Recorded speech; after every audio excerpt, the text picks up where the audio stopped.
Well, it's a beautiful sunny day. I can be in a summer shirt. Sun shining in the barn here. It's not going to stay like this very long. I'll be bundled up soon, I'm sure. Anyway, linguistics. Yesterday I was telling you that this is going to be, in a sense, a new beginning. Linguistics, please find that page in your notes. And remember, I keep saying this, if you're not taking notes, if you're not doing a set of notes, you're really not taking this class. But anyway, I appreciate your watching, even if you're not doing that. Well, if you're taking notes, find linguistics. I don't know what it is. It might be section 7.1 or something like that. I don't know. I didn't look. And anyway, you should have that written up there. Center up underneath it, the science of language. That's what linguistics is. And henceforth, lang. I'm not going to write down. Remember, it's been a while since I've done that. HF stands for henceforth. It's going to be lang. It's a science. And it's a very difficult science. At Harvard, I took the introductory course to linguistics, and I realized, whoa, this is a hard science. It was going to be fully as hard as botany, which I thought about too, and chemistry, which I didn't think about, but I took. Anyway, it's difficult. And just because somebody speaks French, or somebody speaks 2 languages or 3 languages, that doesn't mean they're a linguist. A linguist is a scientist who is trying to study this whole thing. What is language? Well, skip a line underneath that, and I'd like to just have my students write down that language is amazing. But, I figure maybe they're not convinced. So what I've always done is I've said, well, Mr. A, it was Mr. A when I was teaching public school, but now I don't have to do that anymore, I'm Frank. Frank thinks that language is amazing. It's one of the most amazing things I have run into in my entire life. I think about the fact of love, that it is amazing that you can love somebody and they love you back, and that is so exciting. There are all kinds of amazing things. Right up there is language. It is amazing. And I have the kids, I say, make amazing in a dramatic way. I don't have artistic ability. So the best I can do is do it all capitals. I could underline it. I could maybe double underline it. I could maybe box it. I could put exclamation points after it. But I wanted to leap off the page at students, because I don't just mean amazing. I mean amazing. We take it for granted because it's all around us. But I'm hoping that I can get you to not do that. Well, I'm going to offer evidence over the next few days. I'm going to offer some evidence trying to support this idea that language is amazing and trying to convince you. But at the very least, I think so. All right, here's some evidence. I use a colon to say, get ready, here comes a list. Notice I've tabbed in. Number 1, first point of evidence. I think of myself in a court of law, presenting a case before a judge and a jury. Here's my first point of evidence. Sounds can carry so much meaning. I can use it to advantage at the moment that the sound and the video is not quite synchronized. That makes it more difficult to understand. But actually, it's the sounds that I'm making that are carrying so much meaning. If the lights all went off, if it went black, I would still be making those sounds. And when I say so much meaning, well, think of all the meaning in a Shakespearean play. Not just subtle, or not just unimportant things, subtle nuances. All of these are carried in the sounds that those actors speak. We could have listened to Much Ado About Nothing in the dark and only listened to the sounds, and we would have got all that meaning. It's astounding that can happen. Now, one of the things I like to do at this point is to show you that what I'm doing is I'm making sounds. Agora eu estou falando português. Eu estou fazendo sons, mas os sons não fazem nada. Eu acho que eu fiz erro. Anyway, what I did right there was I switched to another language, Portuguese. But I was still making sounds. It's the same voice, it's the same sound. But the meaning shut off, unless you're a Brazilian. Agora eu faço de novo. Vocês não entendem nada. Só se vocês são brasileiros, aí vocês entendem agora, mas antes não.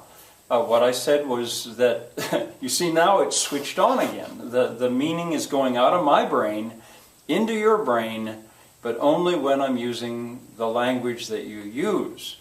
If a Brazilian were sitting there, this would just be sounds. But all of a sudden meaning would be arriving when I went into Portuguese. So sounds, and it doesn't have to do with writing. Later on I'll explain about that. Whether or not a language is written is not that significant in terms of linguistics. It's sounds that carry so much meaning. That was my first point of evidence. I suppose I should have a colon after that, or a semicolon. Second point of evidence. There are, I like to ask kids, how many languages do you think there are, human languages? And they'll guess, sometimes they'll guess 10, 5, 30. I'll say more. Well, there's around 5,000 that are known. There's, I don't know if it's 800 in New Guinea alone. And a language, you call it a separate language if a speaking community, it can't be understood by somebody else, but they understand each other. About 5,000 known systems of doing what I'm doing right now. That's amazing. That was the second point of evidence. Third point of evidence. Apparently, and I say apparently because who knows, maybe we're not smart enough to tell, but apparently there is no other animal that can compare with humans when it comes to language. Other animals have spectacular ways of communicating. Ants, with their chemicals and their scents. Now, I put a dash there. That's a way of tagging on an afterthought. I find a dash a very useful form of punctuation when you want to stick something on a sentence. So I'm saying this is in spite of, and I'll typically ask kids, you know, what animals have you ever heard of that have languages? Well, they'll mention monkeys. I got a story about monkeys. I got to be quick because I'm trying to keep this in 10 minutes or less, but I lived in Brazil and I had at one point 5 pet marmosets. Astrid, I hope, or I meant Shirley. Shirley, I hope you're listening to this because you know about my marmosets. I had 5 marmosets, tiny little monkeys, only about that big. They're wonderful. I would love to have them again.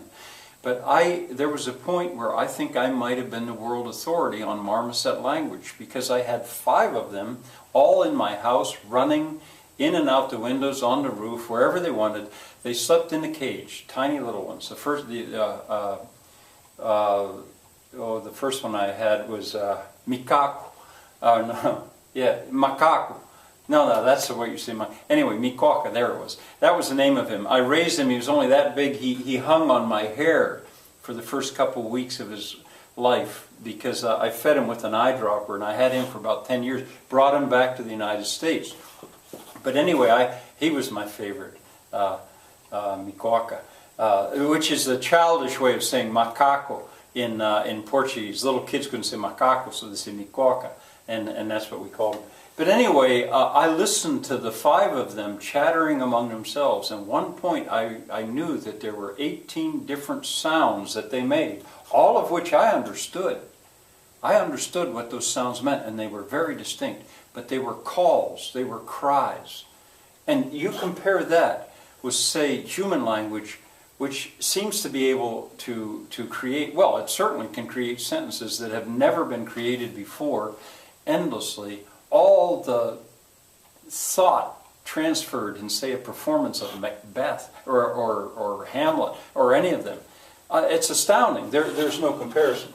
Well, anyway, dolphins, they're noted. You know, there's one of those ones, maybe we're not smart enough. Maybe we just can't understand. Dogs are unbelievable. I saw a documentary on dogs last week. I think I mentioned it in the class where there was a border collie that he could go out and get 300 different things that he was shown, and he'd go into another room and bring that thing back. He could even go get it if he was shown a picture. That still does not compare.